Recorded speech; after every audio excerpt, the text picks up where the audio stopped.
My name is Olivia Carter. I'm 31 years old, and 20 minutes before I was due to walk down the aisle, I found out my own family had been seated next to the kitchen doors at my wedding. Every time a server pushed through, the door swung dangerously close to my father's chair.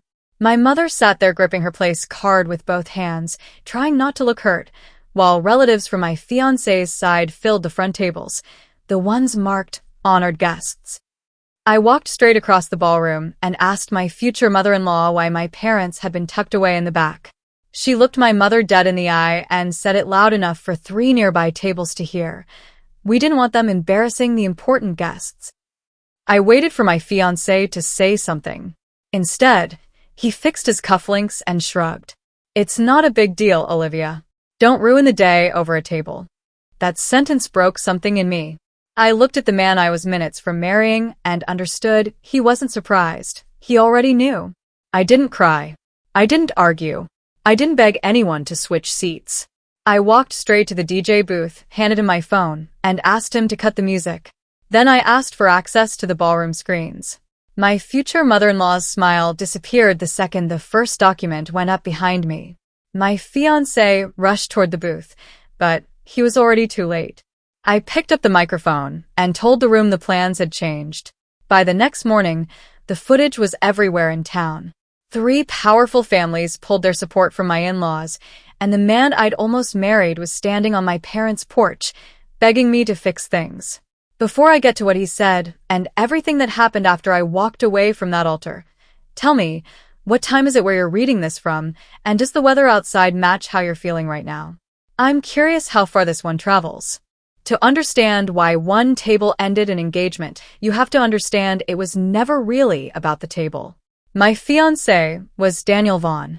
His mother, Margaret, had spent our entire 18-month engagement quietly testing how much disrespect I'd swallow before I finally said something.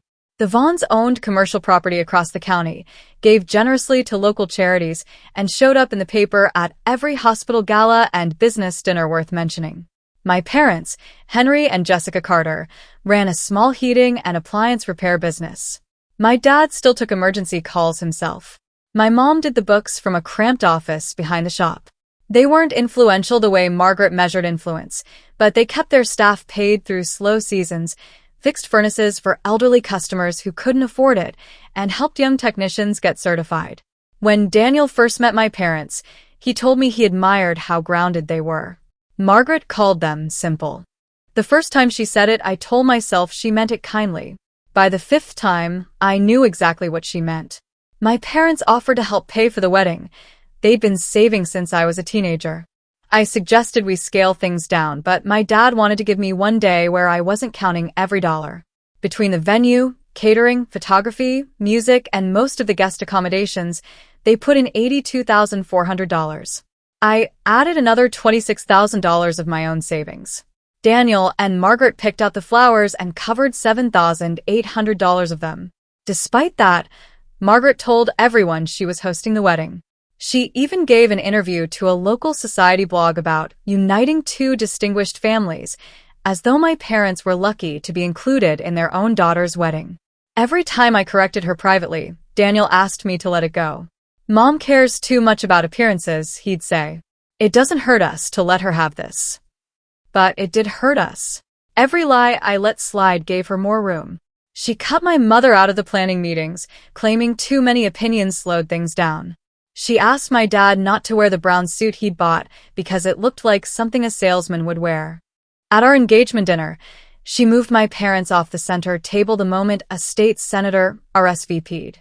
When I confronted Daniel about it, he promised it wouldn't happen again. I believed him because the man I loved when it was just the 2 of us was thoughtful and steady. In front of his mother, though, he mistook silence for peace, and every time he stayed quiet, I made up an excuse for him.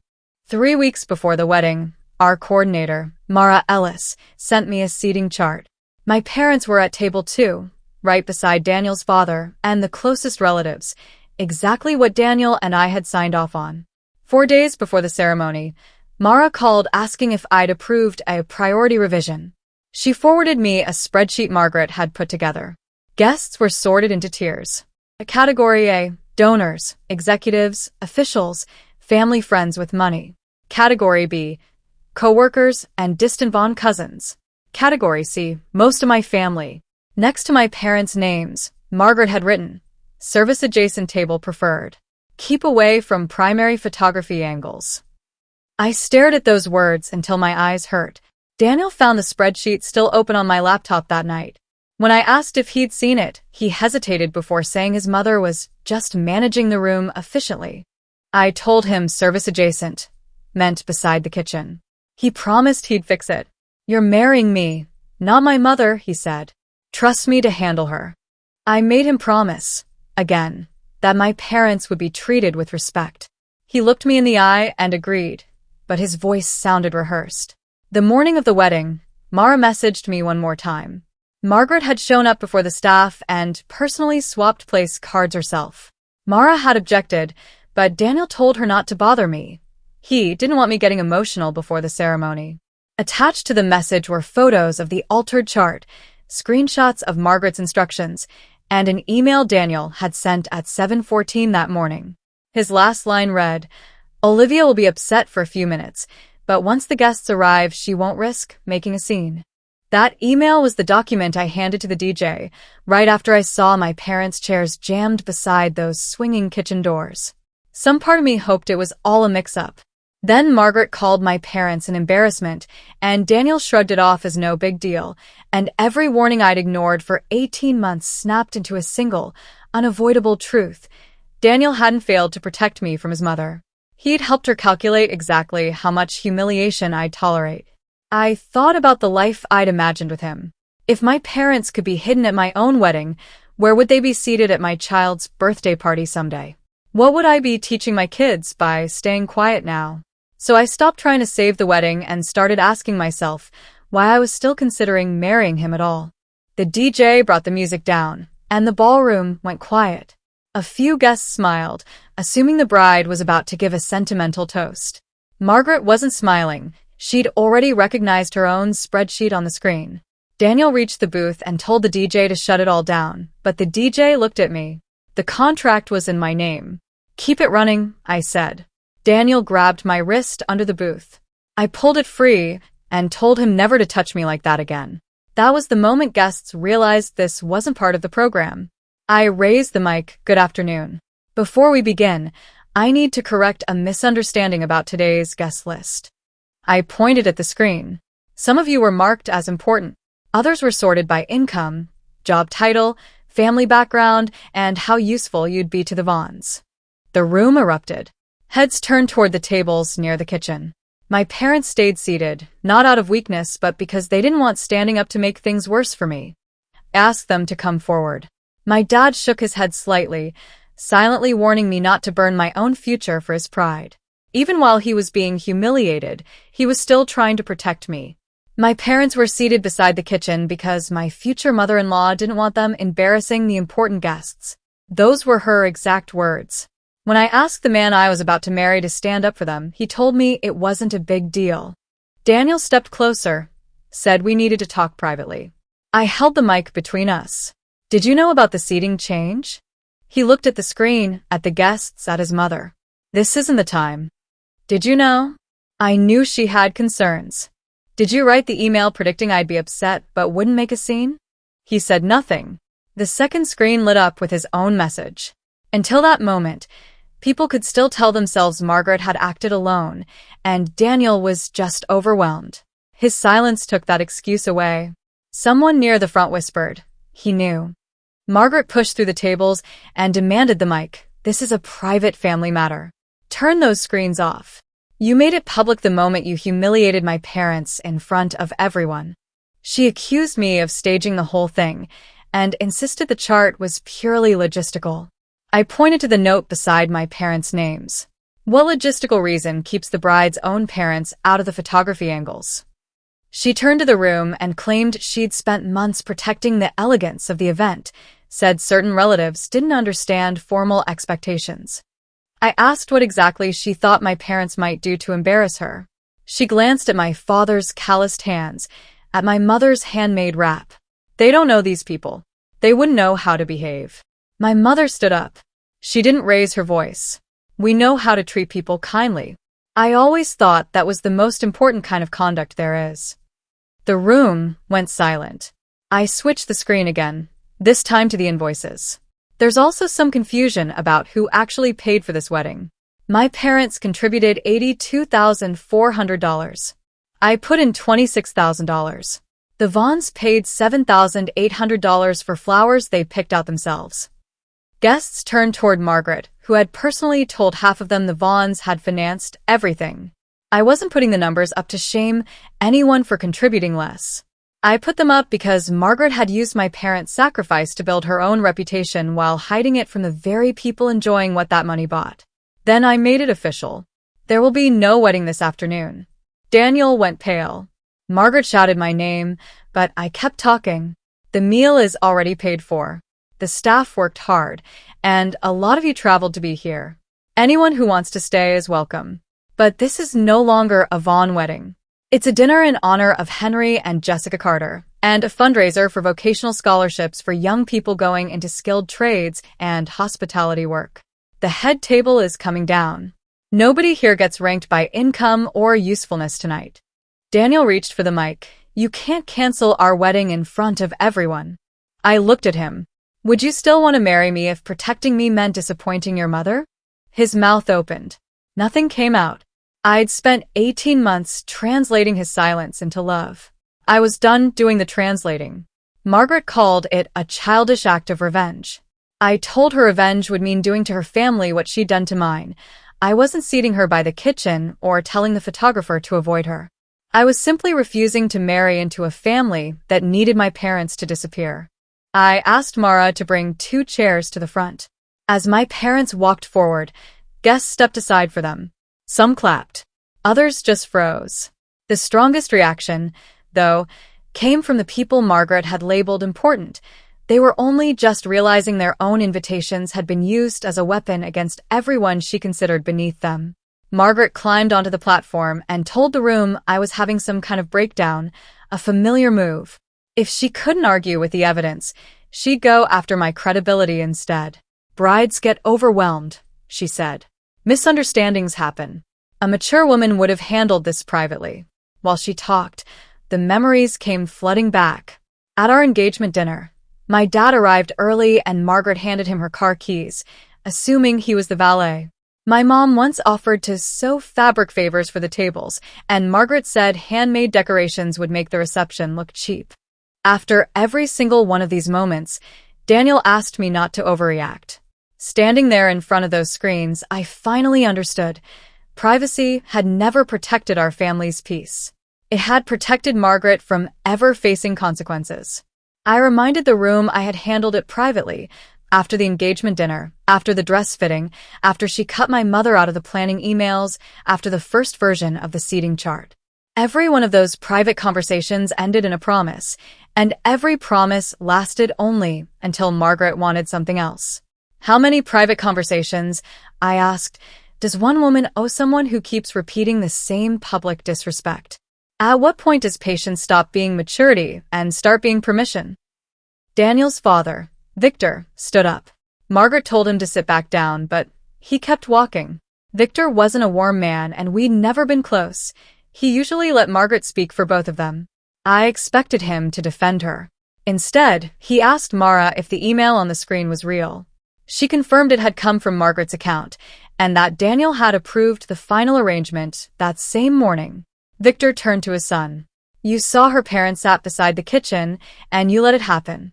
Daniel said he'd been trying to avoid conflict before the ceremony. You avoided conflict for yourself, Victor said, and handed it to your bride. Margaret told Victor not to embarrass the family. You've said that word all day, he replied. Maybe we should talk about what's actually embarrassed this family. He admitted Margaret had told friends the Vaughns were paying for the wedding and confirmed their only real contribution had been the flowers. Then he said something I didn't know. Margaret had asked the Vaughn Family Foundation to reimburse $18,000 in design, media, and hospitality costs tied to the wedding, framing the reception as a donor event, claiming Daniel and I had agreed to promote the foundation. A woman at table 1 stood up, so fast her chair tipped over. Evelyn Price, chairman of the foundation's board. She said she'd approved preliminary spending for a community fundraiser, not decorations for a private wedding, and asked Margaret directly whether foundation money had paid for the ballroom. Margaret refused to answer, called the question inappropriate. Evelyn asked Mara if she still had the decoration contracts. She did. She'd kept every instruction on file, because Margaret had a habit of changing arrangements and then blaming the staff when things went wrong. By this point, the conflict wasn't between my family and Daniel's anymore. It was between people who wanted the truth looked at and people who wanted the ceremony to just keep going, as if nothing had happened. Margaret closed the distance between us. You've destroyed Daniel's future because your parents couldn't handle one inconvenient table. My parents handled the table fine, I said. I couldn't handle what it stood for. She said people like my family never understood what it took to build a respected name. Does building a respected name include using charity funds to decorate your son's wedding? For the first time, I saw fear crack through her contempt. Daniel had once told me Margaret grew up poor, moved constantly, wore hand-me-downs, and spent her adult life running from every reminder of it. Instead of building compassion for people judged by their income, she'd joined the people doing the judging. My parents scared her because they lived modestly without a shred of shame. They proved dignity was never for sale.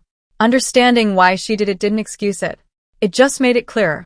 Margaret demanded security remove me from the platform, forgetting I'd signed the venue contract myself. The manager told her only Mara or I could ask for a guest to be removed. A few people laughed. Margaret's grip on the room kept slipping. She looked to Daniel, expecting him to fix it. He stepped toward me instead. Take the screens down. Apologize for making this public, and we can still save the ceremony. That sentence answered my last question. Even after watching my parents get humiliated, his real concern wasn't what had happened. It was who had seen it. I asked what exactly he wanted me to apologize for.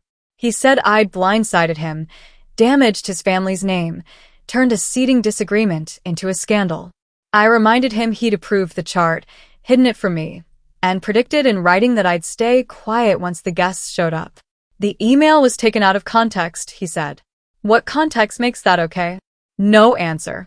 Instead, he leaned in. Come outside with me right now, or this relationship is over. 2 hours earlier, that threat might have scared me into backing down. Standing next to my parents, I realized the relationship he was threatening to end had already ended, the moment he decided my dignity mattered less than his own comfort. I took off the ring and put it in his hand. Then let this be the first honest thing we do today.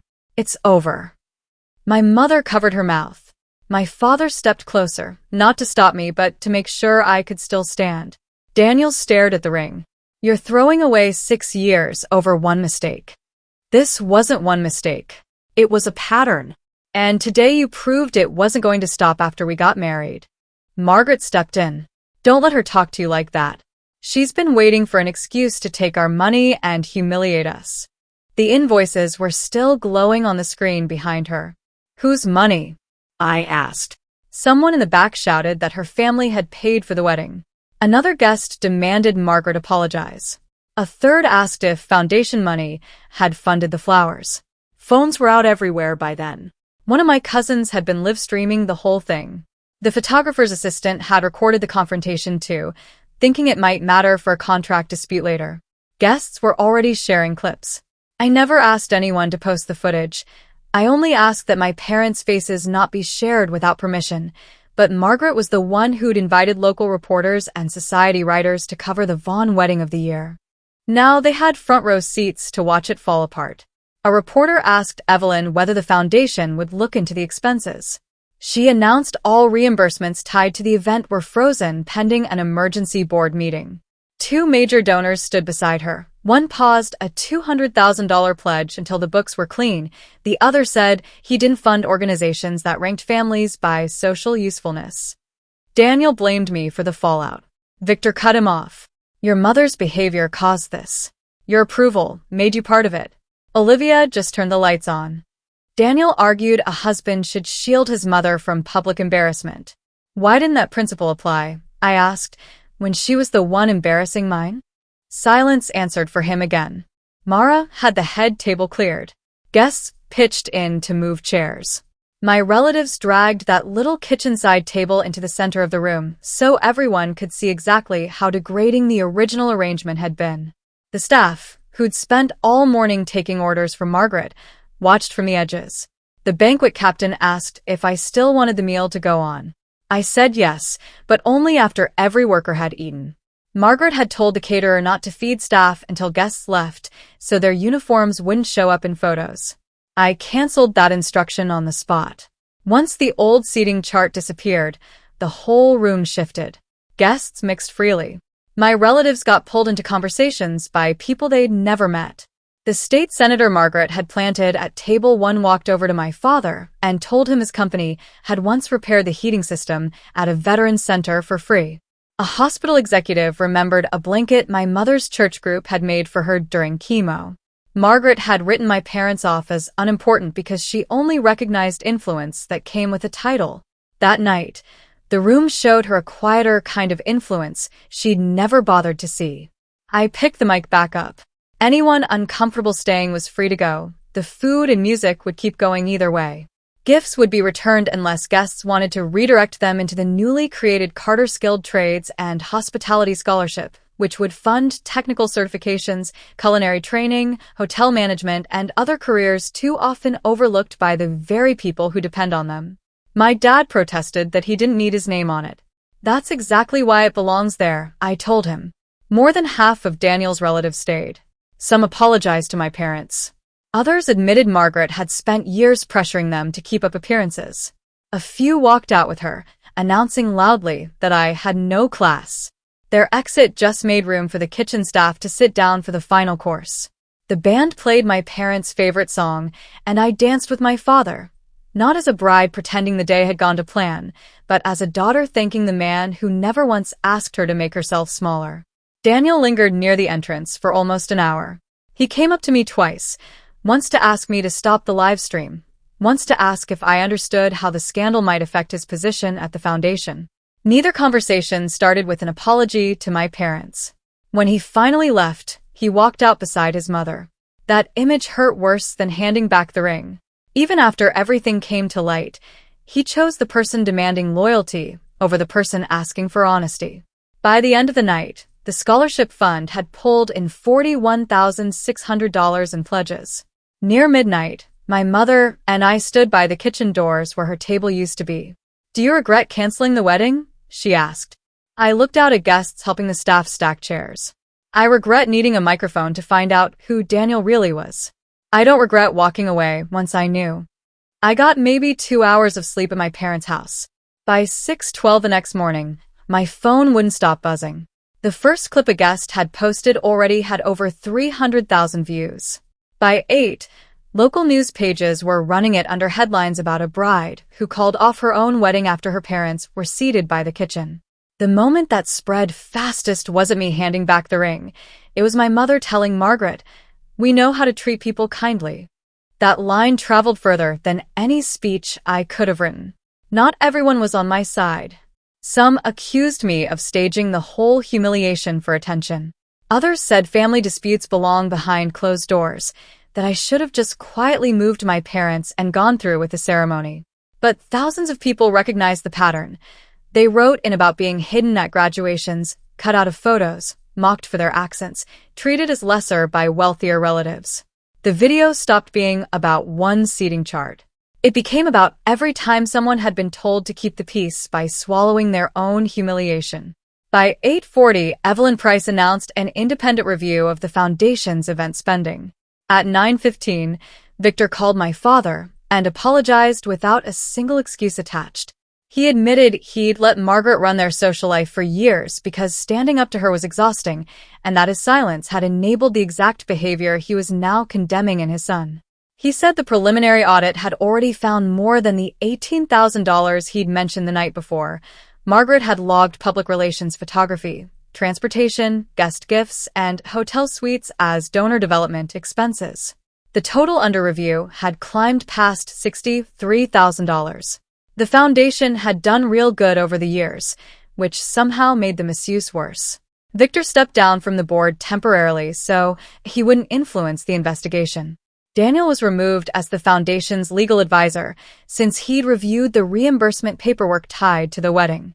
He claimed he hadn't looked closely at the details, but the board still ruled it a conflict of interest. None of that happened because I made up a scandal. It happened because the documents already existed, and a public confrontation stopped them from quietly getting explained away. At 10:03, Daniel showed up at my parents' house. Same suit from the day before. Jacket wrinkled, tie gone. My father asked if I wanted him turned away. I said no.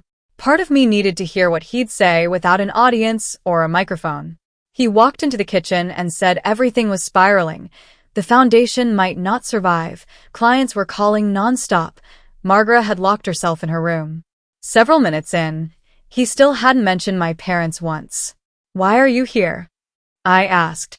He wanted us to release a joint statement calling the seeding a misunderstanding and me emotionally overwhelmed.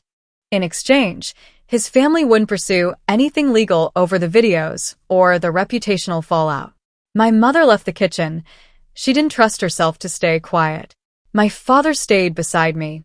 I asked Daniel if I'd misunderstood the email he'd sent.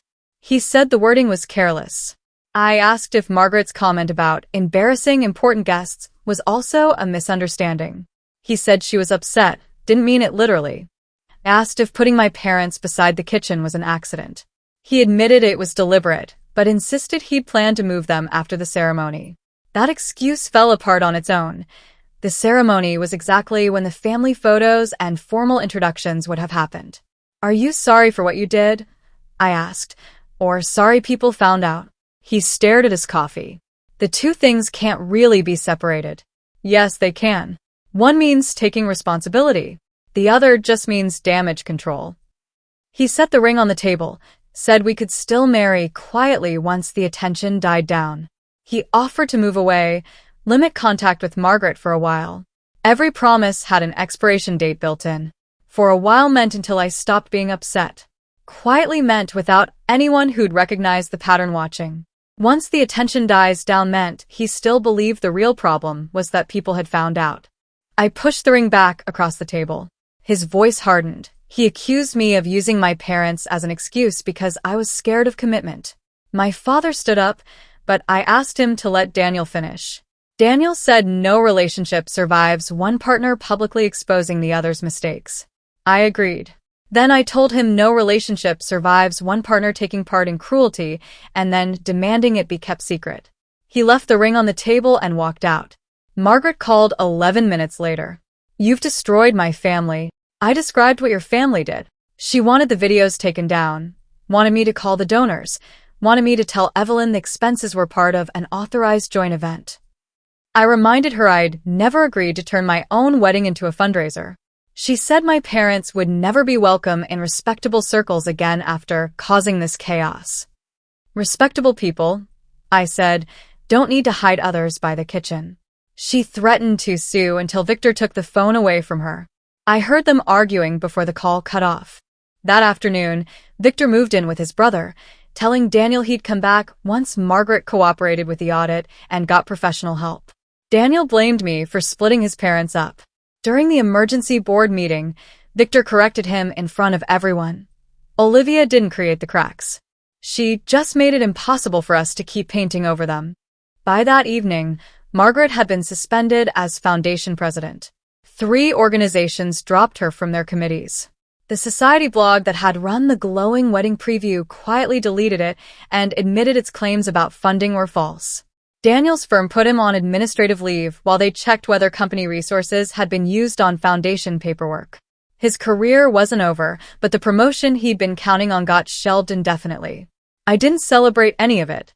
Watching a family fall apart is painful, even when they built the wreckage themselves. I'd loved Daniel. I'd pictured kids, holidays, ordinary mornings, decades with him. But grief doesn't mean the decision was wrong. Sometimes pain isn't proof you should turn back. Sometimes it's just the cost of refusing to abandon yourself. 6 months later, the independent audit wrapped up. Margaret had authorized or submitted roughly $71,000 in questionable foundation spending across several events, including costs tied to our wedding. She repaid it under a settlement, resigned for good, and was barred from ever holding a financial role in the organization again. No criminal charges. The money was returned and the board chose to settle it civilly, but her social standing never recovered. The invitations that used to arrive weekly just stopped. People who tolerated her for years to stay close to the Vaughn name realized they didn't need her anymore. Daniel kept his job after an ethics review, but lost his foundation seat and the promotion he'd expected. A few months later, he moved to another city. Before he left, he wrote me a letter. The first time he didn't blame the video, the guests, or my choice to pick up that microphone. He admitted he'd spent his whole life managing his mother's moods and had mistaken avoidance for kindness. He said he loved me, but had expected me to help keep his mother comfortable at everyone else's expense. I believed the apology was genuine. I also understood a sincere apology doesn't require reconciliation. Forgiveness can release the anger without reopening the door.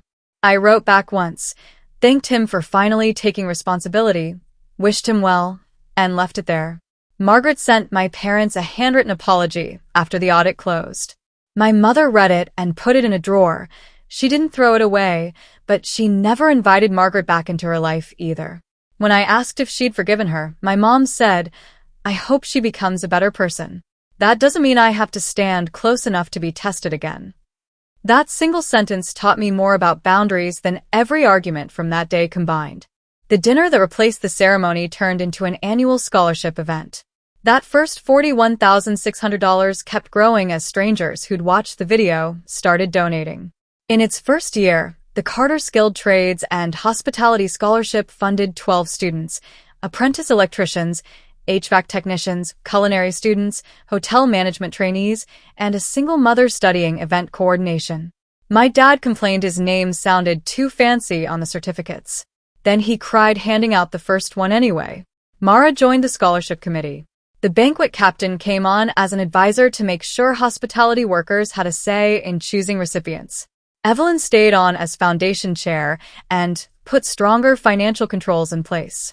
Victor kept supporting the organization but stayed out of leadership until the investigation closed. He and Margaret separated for close to a year. Whether they eventually worked things out stopped being any concern of mine. I kept my wedding dress boxed up for months. Opening it felt like reaching for a version of myself that didn't exist anymore.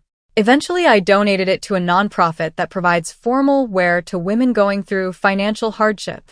I didn't need to burn it or throw it out. The dress hadn't done anything wrong. It just belonged to a future I'd outgrown. People kept asking if my announcement was revenge. I understand why they'd think that. Margaret lost her position and her social standing. Daniel lost the marriage and the future he'd planned on. The Vaughns lost the image they'd spent years polishing. But none of that was ever my goal. My goal was to stop taking part in my own parents' humiliation. Everything that followed came from evidence that had been sitting there the whole time, hidden behind a reputation nobody had bothered to question. Real revenge would have meant becoming Margaret, ranking people, turning their pain into entertainment, treating humiliation like a prize. What I chose instead was accountability. Tell the truth, walk away from a commitment built on dishonesty, protect my parents, and let the adults involved live with the results of their own choices. A year after the wedding that never happened, I came back to that same hotel for the scholarship dinner. Before walking into the ballroom, I stopped by the kitchen doors. Servers moved briskly through them, carrying trays out to guests who rarely think about what it takes to feed a few hundred people. I remember my parents sitting there, trying not to make my day harder than it already was. Then I remembered those same doors opening later that night, as the staff who worked them joined our tables as equals. That was the real announcement I made that day, even if I didn't have the words for it yet.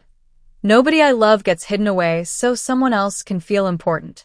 I didn't get the wedding I'd planned. What I got instead mattered more. I learned it before the vows made walking away harder. Love without courage turns into permission. Peace without fairness turns into silence. And family loyalty means nothing when it's only ever asked of the person getting hurt. So tell me honestly, would you have picked up that microphone, quietly moved your parents and said nothing, or walked away without a word? Has anyone ever asked you to keep the peace when what they really wanted was your silence? Share your answer. Someone reading this might need permission to choose their own dignity before another table gets set beside another kitchen door. Thank you for following this story from beginning to end. This is a work of fiction written purely for storytelling and reflection. If it stays with you at all, let it be this. Sometimes the strongest response to betrayal isn't confrontation. It's becoming steady enough in yourself that the past no longer has any power to touch you.